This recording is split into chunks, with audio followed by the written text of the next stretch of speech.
জুয়ার মাধ্যম হিসেবে বিবেচিত হওয়ায় আফগানিস্তানে দাবা খেলার ওপর নিষেধাজ্ঞা জারি করেছে তালেবান সরকার। দেশটির ক্রীড়া অধিদপ্তরের এক কর্মকর্তা জানিয়েছেন, যে কোনো ধরনের জুয়া সরকারের নৈতিকতা আইনের পরিপন্থী। পরবর্তী নির্দেশনা না দেওয়া পর্যন্ত এই নিষেধাজ্ঞা বলবৎ থাকবে।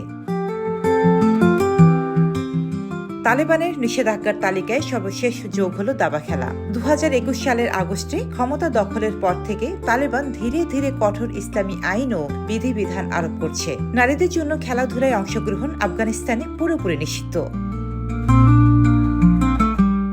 রোববার তালেবান সরকারের ক্রীড়া অধিদপ্তরের মুখপাত্র অটুল মাসওয়ানি বলেন, ইসলামী শরিয়ার দৃষ্টিতে দাবাকে জুয়ার মাধ্যম হিসেবে গণ্য করা হয়।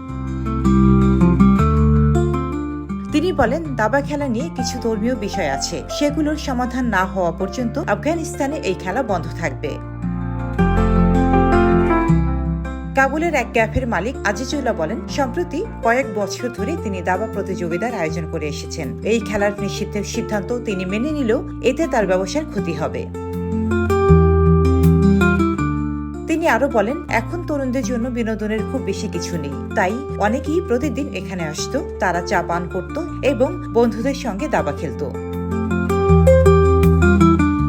মুসলিম সংখ্যাগরিষ্ঠ অন্যান্য দেশেও দাবা খেলা হয়ে থাকে বলে জানান আজিজুল্লাহ। গত বছর তালেবান কর্তৃপক্ষ মারাত্মক সহিংস এবং শরিয়া আইনের সঙ্গে সাংঘর্ষিক উল্লেখ করে পেশাদার প্রতিযোগিতা পর্যায়ের মিক্সড মার্শাল আর্টস নিষিদ্ধ করে। রোজিনা রোজি, দেশকাল নিউজ।